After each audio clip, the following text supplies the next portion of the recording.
নিব না, ডাইরেক্ট আলোচনা। আল্লাহ পাকের আয়াতের পরে দুনিয়ার মধ্যে যারা নাফরমান, আল্লাহর সাথে নাফরমানি করে, এই লোকদের সম্বোধন করে আল্লাহ পাক এই আয়াতখানা নাযিল করেছেন। এবং যারা আল্লাহর সাথে নাফরমানি করে তাদেরকে আল্লাহ পাক ডাক দেয়া হয়, কাইফা তাকফুরুনা বিল্লাহ, তোমরা কেমন করে আমি আল্লাহর সাথে নাফরমানি করো। কাইফা শব্দটা ওই সময় ব্যবহার হয় যখন কোনো মানুষের দুর্বল সাইড কেউ জানে আর তার সামনে ওই লোকটা বাহাদুরি করে। যেমন আপনার সান্নিধ্যে থেকে কোনো মানুষ জিরো থেকে হিরো হয়েছে, ওই লোকটা যদি আপনাকে বিদ্যা আঙ্গুল দেখায় বা আপনার পরে বাহাদুরি করে, ওই সময় বলে কেমনে তুমি আমার সাথে বাহাদুরি করো, অথচ তুমি কি ছিল আমি দেখছি। কথা গান ঠিক না? ঠিক না? তেমনি আল্লাহ রাব্বুল আলামিন এই আয়াতের মধ্যে মানুষদের বড় বড় বড় বড় দুর্বল সাইড আল্লাহর জানা আছে।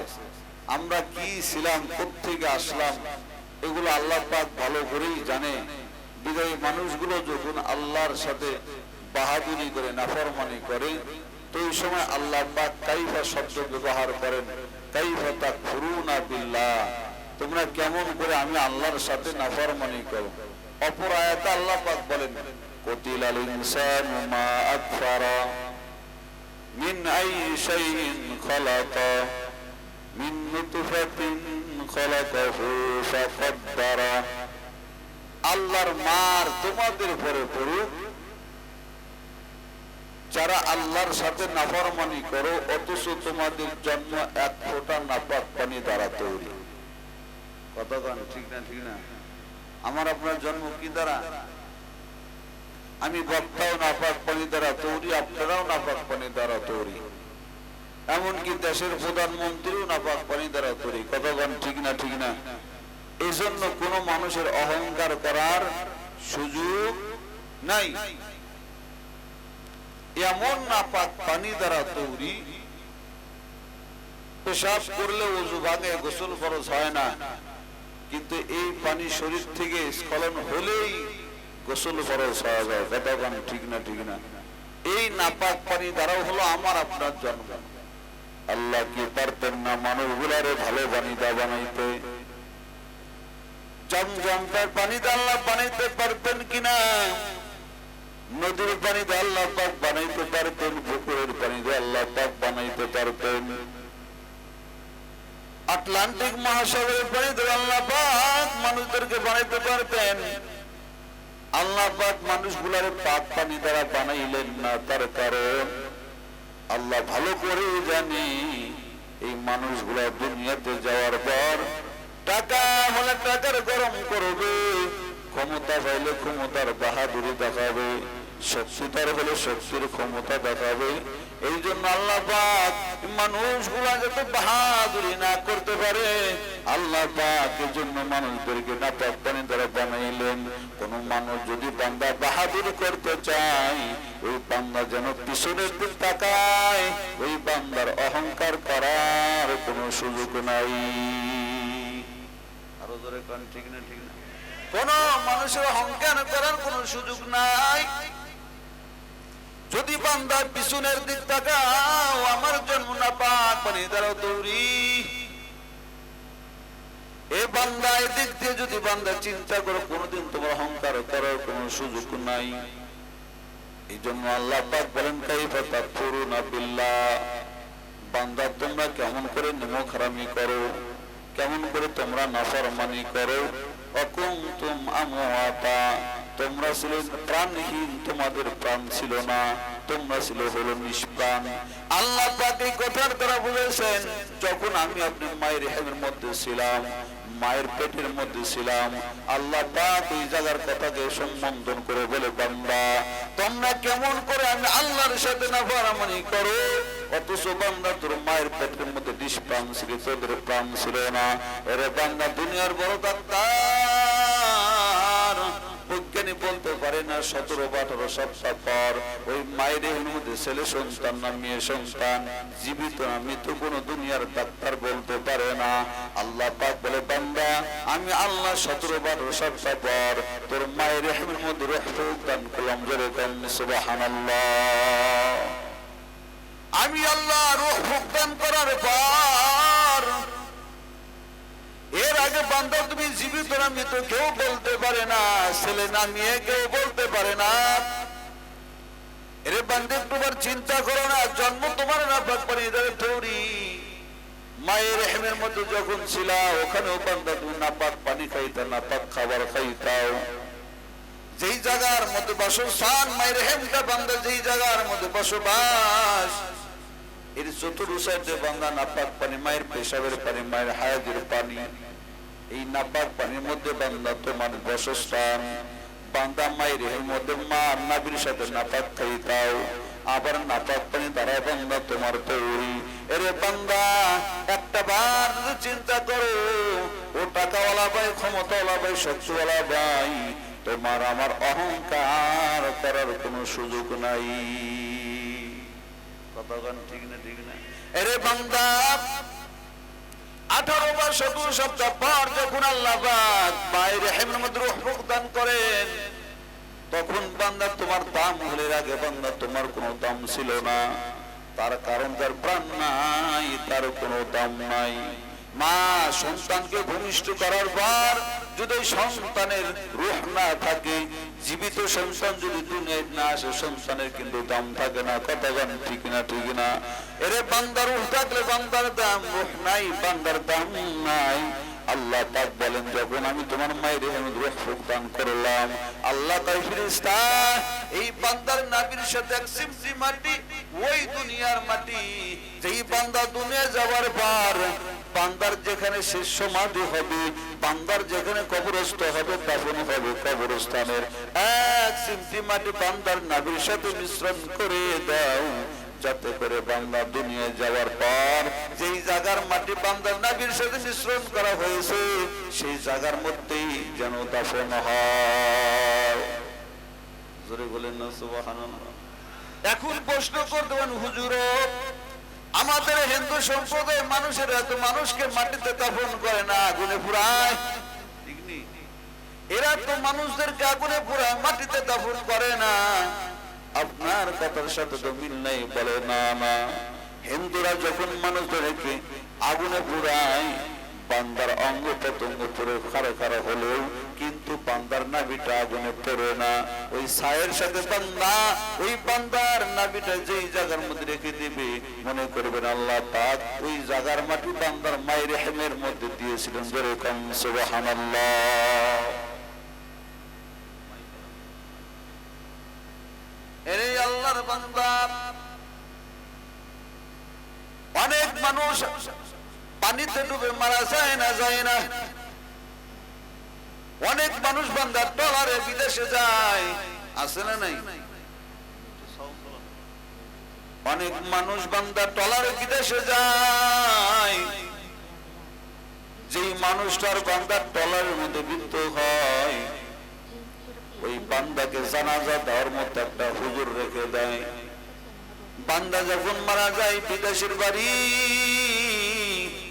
ওই ট্রলারের মধ্যে মারা যাওয়ার পর বান্দার জানাজা করে লাশটা বান্দা সমুদ্রের মধ্যে নিক্ষেপ করে দেয়। এরে বান্দা ওই মানুষটাকে যখন সমুদ্রের মধ্যে নিক্ষেপ করে দেওয়া হয়, বান্দার সমস্ত অঙ্গ প্রত্যঙ্গ পানিতে গলে নষ্ট হয়, কিন্তু বান্দার নাভিটা বান্দা পচে না, নষ্ট হয় না। এই নাভিটা বান্দা ভাসতে ভাসতে সমুদ্র যে কিনারে, নদীর যে কিনারের সাথে থেকে যাবে, মনে করুন ওই জায়গার মাটি বান্দার নাভির সাথে মিশ্রণ করে দেওয়া। আল্লাহর নবীটা দেখো, দুনিয়ার উম্মাত, মুসলিম শরীফের হাদিস, পয়গম্বর বলেন আমি নবী, আবু বকর, ওমর, এই তিনজনকে আল্লাহ পাক এক জায়গার মাটিতে বানাইছেন। নবী ডাক দেয় আমি নবী, আবু বকর, ওমর, এই তিনজনকে আল্লাহ পাক এক জায়গার মাটিতে বানাইছেন। এরা আল্লাহর বান্দা পয়গম্বর দুনিয়া থেকে বিদায় নেওয়ার পর খেলাফতের মসনদে আবু বকর সিদ্দিক রাদিয়াল্লাহু আনহু বসলেন। 2 বছর কয়েক মাস কয়েক দিন অতিক্রম হওয়ার পর এরে বান্দা আবু বকর সিদ্দিক রাদিয়াল্লাহু আনহু 3 খান কাফনের কাপড় নিয়ে আম্মা জান আয়েশার হাতের মধ্যে জমা দেন আর ডাকে আম্মা জান হয়তো আমি দুনিয়ার বেশি দিন টিকবো না, আমি মরার পর আমার গোসল দেওয়ার পর এই 3 খান কাপড় আমার কাফনের কাপড় দিয়ে দিবেন। এরপরে পয়গম্বরের রওজার পাশে গিয়া পয়গম্বরকে বলবেন যদি নবী তার পাশে আমাকে শোয়ানোর অনুমতি দেয়, আমাকে দাফনের অনুমতি দেয়, আমাকে দাফন করে দিবেন। আর যদি নবী অনুমতি না দেন অন্য কোন গোরস্থানে আমাকে দাফন করে দিবেন। আম্মা জান আয়েশা কাপড় 3টার দিক তাকায়া দেখতে পায় 2 খান পুরান কাপড় 1 খান নতুন কাপড়। আম্মা জান আয়েশা ডাকতে ও আব্বা জান, আমি আয়েশার তো সামর্থ্য আছে, আপনি ইন্তেকালের পর 3 খান নতুন কাপড় দাবটা কাফনের কাপড় দিতে আপনাকে 2 খান পুরান কাপড় দিলেন। আবু বকর সিদ্দিক দেখাও আম্মা জান শুনে নেন, আমি আবু বকর 2 বছর অধিক রাজত্ব করলাম, আমি আমার জনগণ সকলকে নতুন কাপড় পরিধান করাইতে পারি নাই। আমি আবু বকর যদি নতুন কাপড়ে কবরে যাই, আল্লাহ তার রাসূল যদি ডাকে আবু বকর জনগণকে নতুন কাপড় পরিধান করাইতে পারো না, নতুন কাপড় না কবরে কেন আসছো? ওই দিন আমি আল্লাহ নবীর কাছে কি জবাব দেব? তারাই ছিল বান্দা নেতা, তারাই ছিল বান্দা জনদরদি, তাদের মধ্যেই ছিল জনগণের দরদ, তাদের মধ্যেই ছিল বান্দা রাজ্যের দরদ। যার কারণে বান্দা মরার সময় উম্মতের কথা বলেন নাই, জনগণের কথা বলেন নাই। কথা কাম ঠিক না? ঠিক না? আজ যদি বান্দা আমাদের মেম্বার চেয়ারম্যান মন্ত্রী মিনিস্টার যদি চিন্তা করে আমি এত শৌখিন অবস্থায় চলি, আমার বাজারও গাড়ি, আমার পোশাক সকালে একটা পোশাক, দুপুরে একটা, রাত্রে আর একটা পোশাক, অথচ আমার জনগণকে ভালো পোশাক পরাইতে পারি না, এই চিন্তা যদি আমাদের নেতাদের মধ্যে থাকে, আল্লাহর কসম করে বলি এই নেতাদের তারা জনগণ পাও না সঠিক ভাবে পেয়ে যাবে। কথা গান ঠিক না? ঠিক। আরে আল্লাহর বান্দা আবু বকর সিদ্দিক রাদিয়াল্লাহু আনহু ইন্তেকাল হয়ে যায়, গোসল হয়ে গেল, দাফন হয়ে গেল। দাফনের জন্য ওমর আলী রাদিয়াল্লাহু আনহুমা দুজন সাহাবী পয়গম্বরের রওজার পাশে গেলেন।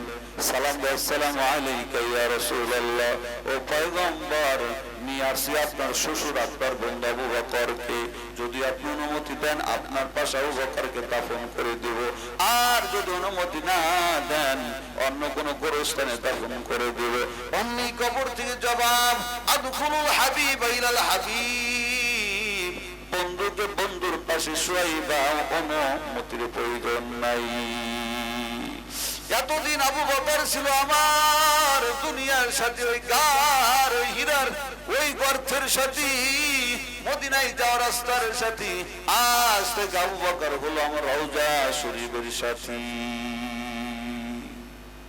আজান শুনে আসো যারা বিছানায়, তাদের জন্য কান্দেন নবী মদিনায়, সেই নবীর জন্য কি মায়া লাগে না, সেই নবীর জন্য কি দয়া লাগে না। হায়রে মানুষ নামাজ কেনে পড়ো না, হায়রে উম্মত দরুদ কেনে পড়ো না, কষ্ট হয়নি? এরে বান্দা হাদিস কেমন করে মিলে যায়? পয়গম্বর বলেন আবু বকরকে শোয়া অনুমতির প্রয়োজন নাই। আবু বকর সিদ্দিক রাদিয়াল্লাহু আনহু যখন দাফন করা হয়, খেলাফতের মসজিদে ওমর রাদিয়াল্লাহু আনহু বসলেন। ওমর রাদিয়াল্লাহু আনহু কেমন ওমর, কেমন নেতা বান্দা, যে ওমর রাস্তাতে যাইতো 40 দিন শয়তান ওই রাস্তাতে যায় নাই। সুবহানাল্লাহ বলেন না?